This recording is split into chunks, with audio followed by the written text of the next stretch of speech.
ሰላም ሰላም ሰላማችሁ ይብዛልኝ የዓለም ዩቲዩብ ተከታታዮች በሙሉ ማለት ነው። በዓለም ዳርቻ ያላችሁ በያላችሁበት ሰላማችሁ ብዝት ትርፍ ይበል እያልኩኝ ዛሬም እንደተለመደው በአዲስ ቪዲዮ ብቅ ብዬላችኋለሁ መጥቻለሁ ማለት ነው። ከእናንተ የሚጠበቃችሁ ላይክ፣ ሰብስክራይብ፣ ሼር እያደረጋችሁ ቤተሰብ ሆኑ ተቀላቀሉ እላችኋለሁ ማለት ነው። ዛሬ የመጣሁበት በአዲስ ነገር ነው። በመጀመሪያ አዳዲሶችም ላይክ ሰብስክራይብ ሼር አድርጉ፣ ነባሮችም አብራችሁ ስለሆናችሁ ከልብ አድርጌ አመሰግናለሁ። አሁንም ደግሞ አብሮነታችሁ እንዳይለይኝ እያልኩ ወደ የመጣሁበት እቀጥላለሁ ማለት ነው። ዛሬ የመጣሁት እንግዲህ አብርሽ ለሩታ እንትን ምንድን ነው ልበላችሁ ወርቅ እንግዲህ ገዝቶላት ነበረ። የ40 ሺህ ብር ወርቅ ገዝቶ ስጦታ ሰጥቷት ነበረ ማለት ነው። ሩታንም እንዳየኋት በጣም ደስታ በደስታ ፍንክንክ ፍሽክሽክ ብላ ምናምን ሳያት እኔን ራሱ በቃ ደስ እንዳለኝ ማለት ነው። እሷ ስትስቅ እኔ እንዴት እንደሳኩኝ በቃ የፊቷ ላይ ያለ ፈገግታ ምናምን ሳይ በጣም ነበር ደስ ያለኝ ማለት ነው። አሁን እንግዲህ ምን ተፈጠረ ትላላችሁ? የተፈጠረውን ነገር ደግሞ አብረን እናያለን። እናንተ ግን ላይክ እያደረጋችሁ ላይክ እንዳትረሱ ማለት ነው። እሺ። እና እንግዲህ እሷ አብረሽ ሰጥቷት ነበረ ተቀብላ በደስታ በደስታ ሆና ደስ ብሏት በጣም ከምላችሁ በላይ እኔ ራሱ ደስ ብሎኝ ማለት ነው። እንግዲህ እንደው እንደ ሮታዬ በቃ ያለ ለኔም እንደው በቃ ፈልጉልኝ እያልኩ ነበር ማለት ነው። ያልተያዘ የኔ ሴት ነው ያለው በየት በኩል ነው እንግዲህ ወንዶችዬ እንደ ሮታ ሚስቶቻቸውን ሰፕራይዝ አድርጉ እያልኩኝ ነበረ። በቃ ደስታው ሳያልቅና የኔ ደስታ እንደው እንኳን ሳያልቅ ትንሽ እንኳን ሳይቆይ እንግዲህ ምን ተፈጠረ ብላችሁ ጥሩ ይመስላችኋል? ምን ተፈጠረ ብላችሁ ጥሩ ይመስላችኋል ማለት ነው። አይ በሉ ዝም ብላችሁ ማለት ነው። እንግዲህ አዳምጡ። እንግዲህ የኔ ደስታው ሳያልቅልኝ የሷ ደስታም እንደው እንትን ሳይል እንግዲህ አንዳንድ ጓደኞች የኛን ደስታ የሚወዱ የኛን መከፋት የሚወዱ አሉ። ገባችሁ አይደለ? አብሶ ሁለት ባልና ጥንድ የሆናችሁ ማለት ነው። ትዳራችሁን ከባላችሁና ከሚስታችሁ ውጭ ለሌላ ሰው በቃ ምንም ነገር እንትን አትበሉ ማለት ነው። ገባችሁ? አንደኛ ሮታ ባልሽን ማመን አለብሽ። የእሱን ነው የምትሰሚው፣ የሰው ነው የምትሰሚው። አብርሽም ደግሞ የሰው ነው የምትሰማው፣ የእሷን ነው የምትሰማው። ሁለታችሁ በመጀመሪያ ደረጃ መተማመን ይኖርባችኋል። በመሀላችሁ እንግዲህ ልላችሁ የፈለኩት ዛሬ ለምሳሌ በሁለታቸው መሀል አብረው የማይሆኑ የሚጥር ሰው አለ ማለት ነው። ገባችሁ? እንግዲህ አብርሽ ነው የገዛው፣ ግን ይሄን ወርቅ አብርሽ አልገዛህም፣ ሮታ ናት የገዛችው። ይቺ ማናት? ይቅርታ ማለት ነው ሄርሚላ ናት የገዛችው በማለት ስጦታው በሄርሚላ በኩል ነው የተገዛው ተብሎ ይነገራታል ማለት ነው። እንግዲህ አብርሽ በማግስቱ ይሄድና ሮታ ጋር ምንድነው ምናምን ይሄ አንተ የሰጠኸኝ ይሄንን ሄርሚላ ናት የገዛችው በሷ በኩል የመጣ ነው ብሎ የነገረኝ ሰው አለ ብላ እንግዲህ ለአብርሽ ትነግረዋለች ማለት ነው። አብርሽ ይደነግጥና ምን ማለት ነው እንዴ? እኔ ራሴ ነኝ የገዛሁት፣ ምንድን ነው የምትይው? እኔ ራሴ ነኝ የገዛሁት ብሎ ሲላት አይ ባንተ አይደለም በሷ በኩል ነው የመጣልሽ ተብዬ ተነግሮኛል። ማን ያለሽ ንገሪኝ፣ ማን ያለሽ ብሎ ሲላት እንግዲህ ያው ከሷ እንትን ማለት ነው በቃ ይሄን ወርቅ መልሰህ ይዘክድ፣ ማንም ይሁን ማንም አልፈልግም ይዘክድ ነው ያለችው ማለት ነው። እሺ ሄርሚላ ላምጣልሽና ሄርሚላ ጠይቂያት፣ እኔ እሷን አመጣታለሁ እውነቱን ለማረጋገጥ ከፈለግሽ ሲላት እኔ እሷን ምን ታደርግልኛለች? በቃ እሷን አልፈልግም ትላለች ማለት ነው። አልፈልግም እንግዲህ በማታው እንደዛ ብለው በማግስቱ ወርቅ አብሮት የገዛውን ልጅና ሄርሚላን ሮታ ቤት ይዟቸው ይሄዳል ማለት ነው። እንግዲህ በር ቆርቆሮ ይገቡና ሮታ ትወጣለች። ቆይ ምን ማለት ነው? ምንድን ነው? ምን አመጣሽ እዚህ? ለምን መጣሽ? ብለሽ ደግሞ ከእናትና አባቴ ቤት መጣሽ ብላ ሮታ እንግዲህ እንትን ትላለች ማለት ነው። አንቺ ተረጋጊና በተረጋጋ መንፈስ ለማናገር ሞክሪ ይላል አብርሽ ማለት ነው። እና እንግዲህ ምን አመጣሽ? ለምን መጣሽ? አይ እኔ የመጣሁት አንቺ ወርቁን እሷ ናት የገዛሽው ብለሽ ነበረ። እሷ አልገዛችውም። በእሷ ፊትና በእሷ አንደበት ልነግርሽ ነው የመጣሁት። እሷ እንዳልገዛችው ነው። ስለዚህ የገዛሁልሽ ወርቁን እኔ ነኝ እንጂ እሷ አይደለችም። በእሷም አንደበት ይሄው ትሰሚያለሽ በማለት እሷም ስትላት ሲጀመር አንቺ ልታስረጅኝም ቤቴም ልትመጭም ምንም ነገር አትሞክሪም አለቻት ማለት ነው። ምንም ልታስረጅኝም ልትይኝም አትችይምም አትሞክሪኝም በማለት እንግዲህ ሮታ ማለት ነው ለሄርሚላ ትላታለች ማለት ነው። እንግዲህ የአብርሽም ጓደኛ እሱም ይሄን ወርቅ የገዛው አብርሽ ነው።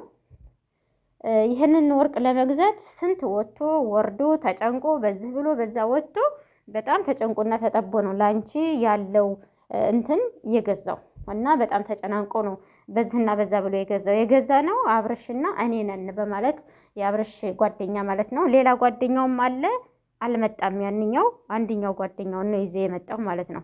ግን ይሄ ሩታ እቺ ማናት ይቅርታ ማለት ነው። ሄርሜላ ግን ወርቅ ይሁን ሰዓት ይሁን የምታውቀው ነገር የላትም ማለት ነው። ገባችሁ?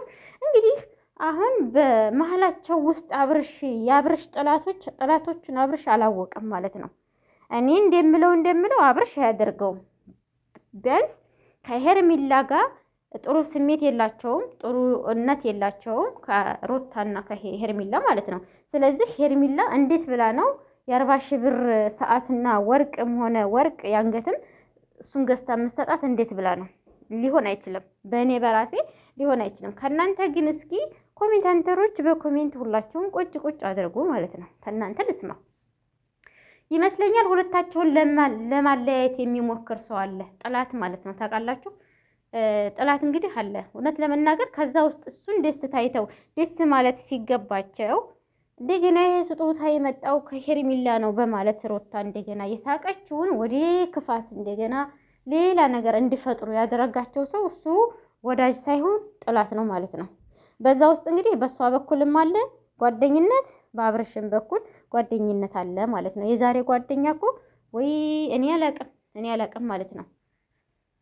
ዘመር መስሎ ጥላት ይባላል እንግዲህ ይላሉ ቤተሰቦቻችን። ዘመር መስሎ ጥላት የሚባል ተረት አለ ማለት ነው ውዶችዬ ማለት ነው። ልነግራችሁ የምፈልገው ነገር ምንድን ነው? የራሳችሁን እምነታችሁን ከራሳችሁ ጋር አብርሽም ሆነ ሩታም ሆነሽ ራስሽን ከራስሽ አሳምኒ ከሱ ጋር። እሱም እንደዛው የሰው ወሬ በሰማሽ ቁጥር አንቺ ራስሽን በጎን እንደውም ሲጀመር የሰው ወሬ እንዳትሰሚ ጆሮሽን በጥጥ ጠቅጠቅ አድርጊ ማለት ነው። ቦታ አለመስጠት። ጠላትን ቦታ ከሰጡት ብዙ ይናገራል። ግን ምንድነው ለጠላት ቦታ አለመስጠት። ገባችሁ? ጠላትን ማባረር ነው እንጂ ለጠላት ቦታ መስጠት አያስፈልግም በነገራችን ላይ ማለት ነው። ስለዚህ ልላችሁ የፈለኩት ምንድነው እናንተ ሁለታችሁ ሩታና አብርሽ እንዲም እምነታችሁን አንድ እንትን ማድረግ አለባችሁ ማለት ነው። ገባችሁ አይደለ?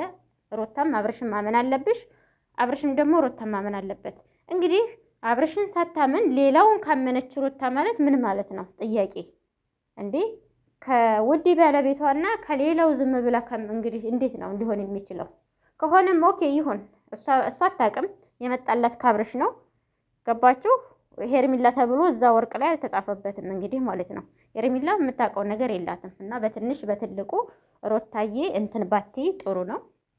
የሰው ወሬ ደግሞ ቦታ ባትሰጭና ባትሰሚ መልካም ነው። ምክንያቱም ወይም እናንተ ሁለታችሁ አንድ ላይ ስትሆኑ የሚቀናባችሁ ሰው አለ ማለት ነው። ገባሽ?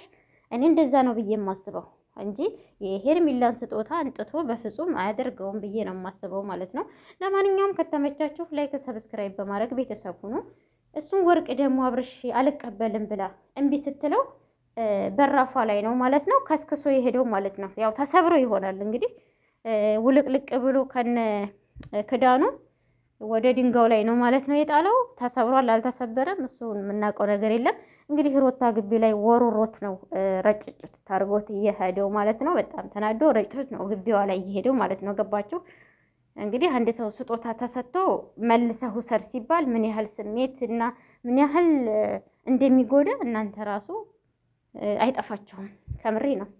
እንኳን ለሷ ለሌላውም ሰው ለተመልካችም ጥሩ ነገር አይሆንም ማለት ነው። ደስታ ወደ ክፋት የሆነ ሲቀየር ደስ ይላል አይልም።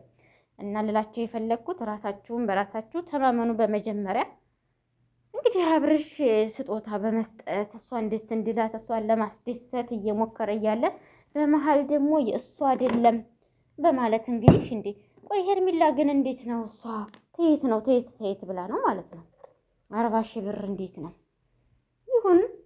ግን እሷ አታደርገውም በፍጹም። ሲጀመር ጥሩነት የላቸው ምንነት የላቸው። እንዴት ልታደርገው ትችላለች? ለአብርሽ ልትገዛለት ትችላለች፣ ለሩታ ግን ልትገዛ አትችልም። ለማንኛውም የዛሬው ቪዲዮ ይሄን ይመስል ነበረ። እንግዲህ ላይክ እና ሰብስክራይብ እያደረጋችሁ በኮሜንት ያላችሁን ሀሳብ መስጠት ትችላላችሁ። እናንተ እስኪ በእናንተ በኩል ምን ትላላችሁ? በእኔ በኩል ያለውን ሀሳብ እንደምታው ገልጬላችኋለሁኝ። በእናንተ ያላችሁን ሀሳብ ደግሞ ማስቀመጥ ትችላላችሁ በኮሜንት ማለት ነው። ሁላችሁም አስተያየታችሁን ጻፍ አድርጉ። አበባ አሻንጉሊት ምናምን ሳይሆን ሁላችሁም ይሄ ፍሬ ሀሳብ ስለሆነ እስኪ ጥፋተኛው ማን ነው በማለት ሁላችሁም ኮሜንቷን ማለት ነው እስከ መጨረሻው ድረስ በማየት በኮሜንት ስር አስቀምጡልኝ ማለት ነው። በቃ እላችኋለሁ። እንግዲህ የዛሬው ቪዲዮ ይሄን ይመስላል። ላይክ፣ ሰብስክራይብ፣ ሼር እያደረጋችሁ አበረታቱኝ። እወዳችኋለሁ። መልካም ጊዜ ይሁንላችሁ። በሌላ ቪዲዮ እስከምንገናኝ ድረስ ደህና ሁኑ እያልኳችሁ ሰነበታችኋለሁ ማለት ነው። ወድቼ እወዳችኋለሁ። አበረታቱኝ። አብራችሁ የተጎን የሆኑ አመሰግናለሁ ማለት ነው። ላይኳን ገጭ እያደረጋችሁ ላይኳን ገጨት አድርጓት።